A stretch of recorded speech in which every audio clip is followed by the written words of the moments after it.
우리 아이는 왜 이렇게 예민하고 왜 이렇게 키우기가 힘든 걸까요?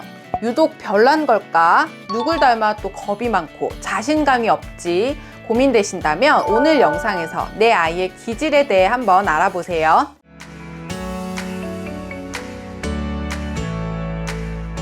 네, 안녕하세요. 이민주 육아상담소 이민주입니다. 한 주간 또 무탈하게 잘 지내셨나요? 지난주에 강의를 하면서 기질을 주제로 다뤘는데 부모님들이 정말 눈이 반짝반짝 관심도 많이 가져주시고 또 이해되지 않았던 아이의 행동이 이해되고 도움도 많이 되었다는 후기가 많았어요. 그래서 이번 주는 바로 내 아이의 기질과 육아 맞춤형 솔루션 알려드리도록 하겠습니다. 우리가 육아를 하면서 도대체 너무너무 힘들다 느껴질 때 기본적으로 아이의 발달 단계와 기질을 고려해 볼 수 있도록 해야 합니다. 육아가 많이 힘들다면 그 이유 중 하나가 바로 아이의 기질을 몰라서로 꼽을 수 있고, 혹시 나는 아이의 기질을 파악하고 있는데도 힘들다면 그것은 내 아이와 나의 기질이 맞지 않을 때 도대체 얘가 왜 이러는 걸까? 도무지 아이의 행동이 이해되지 않을 수 있다는 점 알고 계셔야 합니다. 상담을 진행하다 보면 내 아이는 너무너무 까다로워요 라고 이야기하는 부모님들이 계신데, 실제로 아이가 정말 예민하고 어려운 기질을 타고난 경우도 있지만 아이는 그렇지 않은데 엄마 또는 아빠가 까다로운 기질을 가지고 계셔서 아이의 행동에 더 예민하게 느끼고 반응하는 경우도 꽤 있어요. 그래서 아이의 기질만 파악한다고 육아가 수월해지는 것은 아닙니다. 육아의 방향을 잡아가기 위해서는 부모인 나의 기질, 또 배우자의 기질을 정확하게 파악하는 것이 필요해요. 그래서 보통 기질 검사를 할 때는 아이의 기질, 부모의 기질, 양육 태도 검사까지 함께 진행할 수 있도록 해야 합니다. 자, 그렇다면 기질은 무엇일까요? 기질은 아이가 엄마 뱃속에 있을 때 이미 신경 전달 물질에 의해 정해진 것으로 태어날 때부터 가지고 있는 고유한 행동 양식을 말합니다. 그래서 기질은 평생 잘 변하지 않는 특성을 가지고 있는데요. 우리가 흔히 성격이 좋다, 나쁘다 표현을 하는데, 성격이라고 하는 것은 타고난 기질을 기본으로 양육 환경이나 양육자의 양육 태도, 살아가면서 경험을 통해서 후천적으로 습득하고 형성해 가는 것입니다. 그래서 어떤 양육 환경에서 어떤 경험을 하느냐에 따라 성격은 변할 수 있어요. 반면 기질은 좋다, 나쁘다는 개념이 없습니다. 다만 기질에 따라 어떤 상황에서 강점이 되는 부분이 있고 또 반대로 약점이 되는 부분이 있을 수 있어요. 그래서 부모는 내 아이의 기질을 잘 파악해보고 강점이 되는 부분은 잘 살려줄 수 있도록 하고, 또 약점이 되는 부분은 환경과 경험으로 잘 보완해 줄 수 있는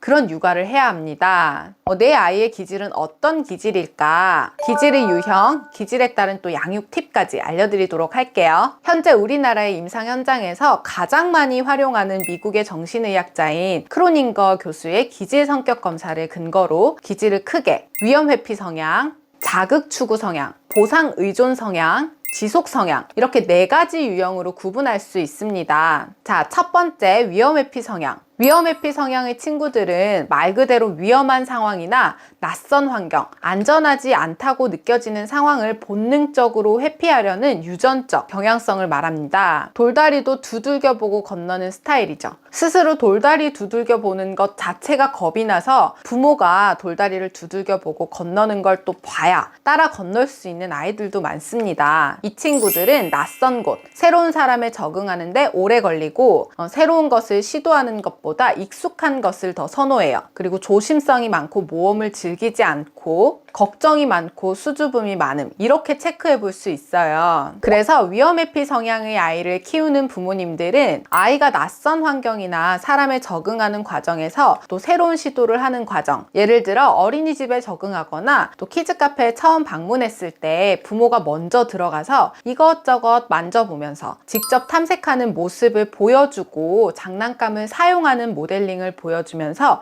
충분한 시간을 주셔야 합니다. 아이를 다그치거나 계속해서 새로운 경험이나 자극을 제공하기보다는 충분히 시범을 보여주고 또 기다려주고 익숙한 놀이에서 조금씩 연계 확장 활동을 이어가는 것이 아이의 놀이성 또 성장 발달을 도울 수 있는 방법입니다. 새로운 책이나 장난감을 사줬을 때 아이가 대면 한다고 해서 싫어하구나, 우리 애는 이런 거 싫어해요 판단하시면 안 되고, 안전하고 익숙함을 느껴야 즐길 수 있는 여유가 생기기 때문에 잘 기다려 줄 수 있어야 합니다. 아이를 보면서 좀 답답함을 느낄 수 있지만 신중하고 조심성이 많고 위험한 상황, 또 규칙을 잘 어기지 않는다는 강점, 그리고 익숙한 일에 있어서는 누구보다 완벽하게 해낼 수 있다는 강점이 있으니 이런 면을 잘 파악하고 또 잘 발휘할 수 있게 도와주셔야 합니다. 두 번째는 위험회피와 상반된 기질인 자극 추구 성향인데요. 새롭고 신기하게 느껴지는 자극에 본능적으로 끌리는 행동이 활성화되는 유전적 경향성을 말하는데요. 이 친구들은 호기심이 많고 새로운 걸 좋아하고 낯선 사람과도 금방 친해지고 적응합니다. 새로운 방식으로 시도하는 것을 즐기고 또 반대로 반복되는 것을 지루해하고 흥미가 쉽게 떨어지기도 해요. 쉽게 예를 들어보자면 키즈 카페에 입장하기 전에 기본적인 규칙에 대해 이야기해 주는데, 이 과정을 키즈 카페 문을 열고 들어가서 하게 되면 이미 눈앞에 펼쳐진 장난감과 또 크게 들리는 음악과 번쩍이는 조명에 아이는 아무것도 들리지 않아요. 그래서 이 친구들은 입장하기 전에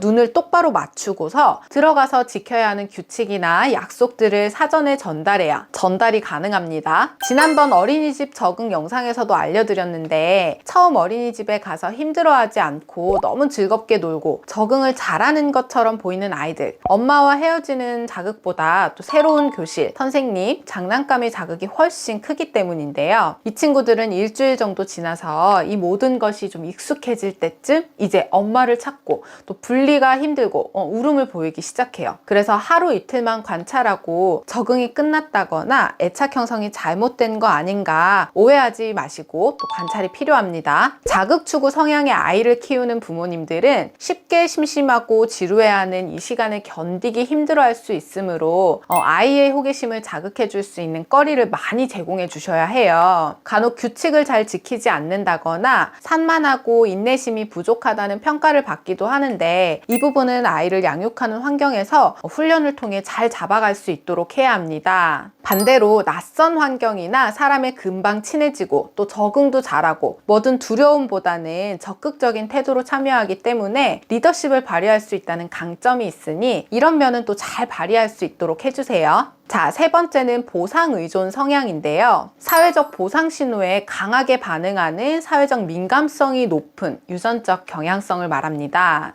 이 친구들은 주변 사람의 칭찬과 인정을 받을 때 더 열심히 하고 여러 사람과 어울리기를 좋아하고 또 다른 사람의 감정에 관심이 많고 눈치도 빠릅니다. 반면에 자기 생각을 솔직하게 이야기하기가 어려울 수 있어요. 보상 의존 성향의 아이를 키우면서 부모님들이 주의해야 하는 것이, 아이가 괜찮다고 하거나 좋다고 말하는 것을 그대로 받아들이면 안 됩니다. 예를 들어 동생이 생겼을 때 이 변화된 환경에 적응하고 또 동생을 받아들이는데 어느 정도 시간이 필요해요. 그 과정에서 퇴행 행동이나 공격 행동 등 다양한 문제 행동을 보이기도 하는데요. 그런데 이 사회적 민감성이 높은 아이들은 내가 이렇게 해야 엄마가 좋아하겠지, 아빠가 칭찬해 주겠지, 할머니가 덜 힘드시겠지 라는 판단이 들면 똑같이 스트레스를 받는 상황에서도 동생을 과도하게 예뻐하고 또 기저귀를 가져다 주고 아끼는 장난감을 건네는 등 이런 모습들을 보일 수 있어요. 이처럼 솔직하게 행동하지 못하고 다른 사람의 평가나 칭찬, 인정받고자 하는 욕구로 다르게 행동하면서 소갈이를 하는 아이들이 참 많습니다. 이런 면이 사회관계를 맺을 때 다른 사람의 감정을 잘 파악하고 좋은 관계를 유지할 수 있는 강점으로 발휘하기도 해요. 하지만 적어도 부모님들은 어느 상황에서도 아이가 조금 더 솔직하게 힘든 것을 털어놓고 또 표현할 수 있도록 도와주셔서 사회에 나갔을 때도 자기 감정, 의사 표현을 잘 할 수 있도록 해주세요. 또한 칭찬에 약한 아이이기 때문에 어떤 일을 해내는 과정을 즐기거나 성취감을 느끼기보다 칭찬에만 집착할 수 있으므로 이 또한 타인의 평가보다 스스로의 만족도, 성취감 이런 것들을 느낄 수 있게 잘 조절해 주셔야 합니다. 자, 마지막 네 번째, 지속 성향인데요. 보상 의존과 조금 상반된 특성이 있죠. 지속적인 강화 없이도 스스로 꾸준히 지속하고 방해 요인에도 참고 해낼 수 있는 인내력을 가진 기질입니다. 이 친구들은 인내심이나 집중력이 높고 지금의 불편함을 잘 참고 미래를 위해 끈기 있게 노력하고 마무리할 수 있어요. 반면 융통성이 좀 부족하거나 완벽주의 성향이 강하고 고집이 셀 수 있어요. 지속 성향의 아이를 키우는 부모님들은 아이의 담임 선생님으로부터 잘한다는 칭찬을 많이 받을 수 있어요. 그리고 다른 부모로부터 부러움을 살 수도 있습니다. 이처럼 아이가 스스로 인내력과 집중력을 가지고 해나가는 것들에 아낌없이 칭찬해 주세요. 다만 일의 마무리, 결과만 보고 달리는 아이들이기에 그 과정을 즐기기보다는 이 결과나 승패에만 집착할 수 있습니다. 1등을 하지 못하면 만족하지 못하고 다른 사람과 함께하는 게임에서 질 것 같을 때는 중간에 포기해버리는 경우도 많습니다. 그러므로 결과보다도 그 과정을 즐기는 즐거움을 알 수 있게 해주는 것, 꼭 한 가지 방법이 아니라 다양한 방법으로 시도해 볼 수 있고 또 다른 사람과 어울릴 때는 또 다른 의견, 방법도 반영해 줄 수 있도록 융통성도 키워줄 수 있어야 합니다. 그 방법으로는 설명서가 있는 조립식 장난감을 좋아하겠지만 더불어 여러 가지 방법, 창의적으로 시도할 수 있도록 블럭이나 종이접기를 제공할 때도 설명서 없이 자유롭게 즐기는 경험도 꼭 함께 시켜주세요. 자, 이렇게 타고난 기질 4가지 유형과 특성, 또 유형별로 아이를 키울 때 팁들을 제공해 드렸는데요. 사실 기질에 대해서는 더 많은 내용을 구체적으로 알려드리고 또 예를 들어 드리고 싶은데 이 짧은 영상에서 모두 공유하는 것이 한계가 있어서 아쉬운 부분도 없지 않아 있습니다. 더 궁금하신 분들은 기질 검사를 해주는 여러 기관이 있으니 꼭 한번 해보시는 것을 추천드립니다. 다만 아이의 기질은 36개월 이후 비교적 정확하게 파악이 가능하므로 36개월 이전에는